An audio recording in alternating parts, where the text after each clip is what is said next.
Moving on to the next scenario, Madhu, I think, so I want to kind of take up the classic M&A scenario, right? So founder has been 5, 7, 8 years in, probably raised a few rounds of capital. There is a business, it's growing anywhere from, 10, 20 million ARR to even up to 100 plus million ARR. So a classic scenario, there is a liquidity window coming up because investors need to exit, employees are getting restless, you need to provide liquidity to a bunch of stakeholders, maybe including even for yourself.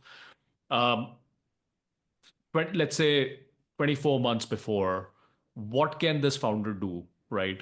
To start, and this is where the engineering and exit part starts coming in, right? How do you That's right. even start? And most of these founders are not from financial backgrounds. They're not ex-bankers. These are not ex-M&A folks or McKinsey guys, right? I mean, these are all engineers or product people in most cases, right? So they have no idea. They're not deal folks, right? So hmm what can they start doing even 2, 3 years in advance of creating a potential kind of exit outcome?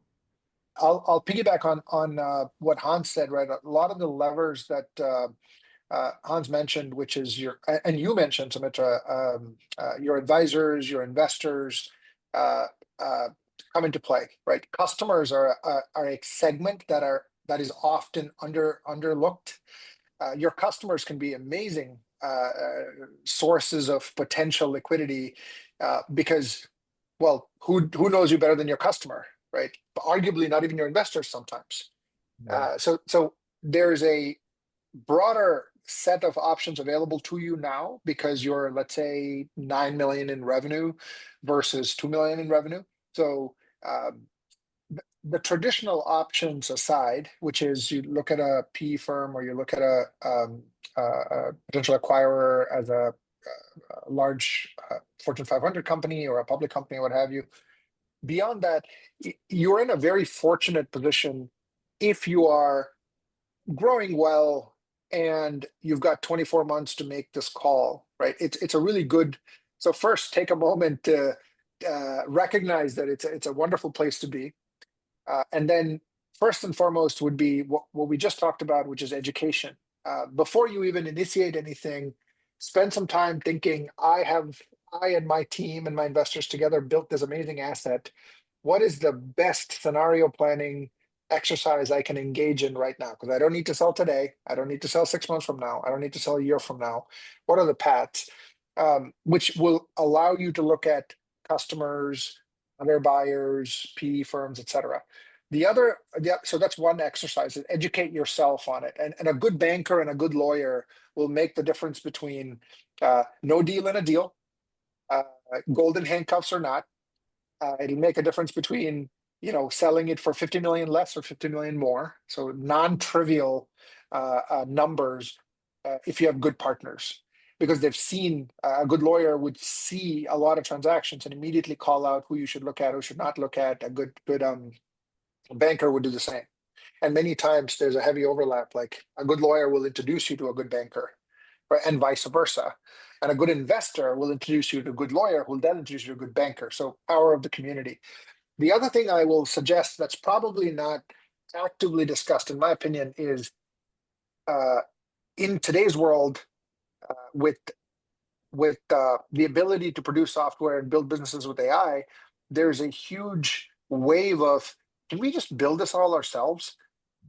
Permeating enterprises, permeating companies, right? So how do you think about presenting your value when the buyer, who is the average corp dev person at the average Fortune 500 company, um, is thinking, maybe we should just like build this. So it's a moment of flux. It's a moment of time that should make you want to think a little bit harder on, if I'm looking at 2 years from now, will my value of this 9 million in revenue and 70% year over year, 80% year over year, 120% year over year, whatever your numbers are, or 50% year over year, will this be still relevant as an attractive opportunity 2 years from now?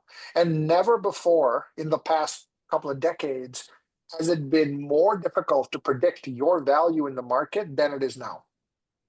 2 years from now, who knows if the model LLM models and the code dev tools and all that stuff continues, your guess is as good as mine in how valuable my company is in 2 years.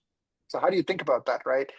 I don't have an answer to present on this podcast. What I do propose is founders looking at a $9 million business or a $12 million business today with a 24-month goal of selling really need to think hard about how can they insure against obsolescence in 24 months. And that's probably sounding hyperbolic, but it isn't. You want to really think, if I were to sell in 2 years, am I selling the current version of the business, or am I selling a version of the business that I'm going to build because of the AI advancements that doesn't even exist yet in my company?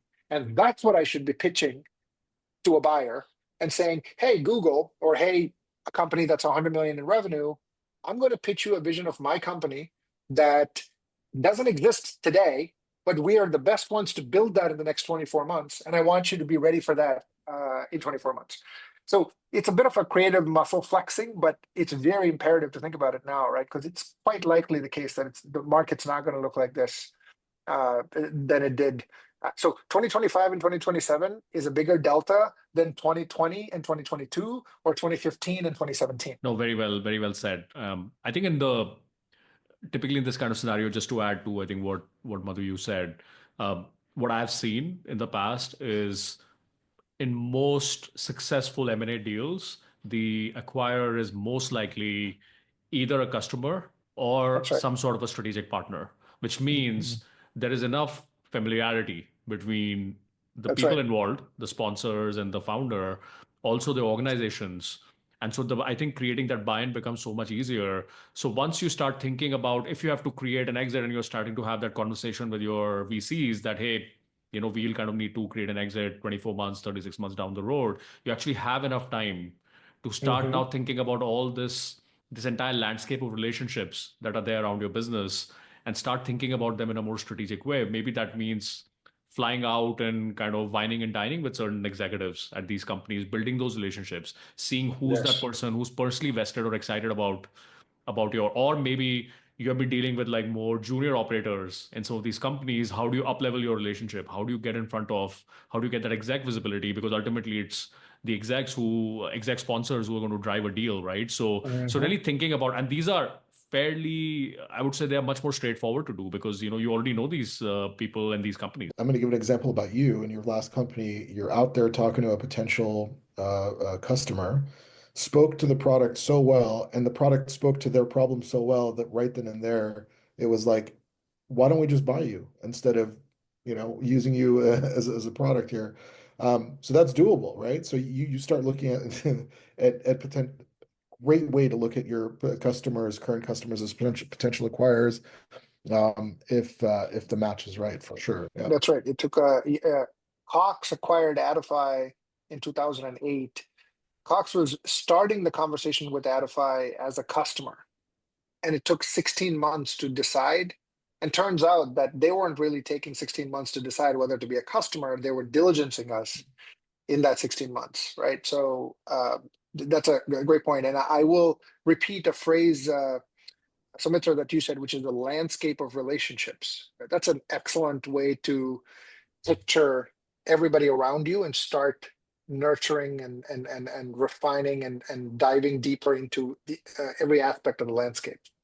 And it is Yep. a relationship game. People will remember the bad that you did, right? You can keep doing as good as you want, and just, if your relationship building skills aren't that great, people will remember that.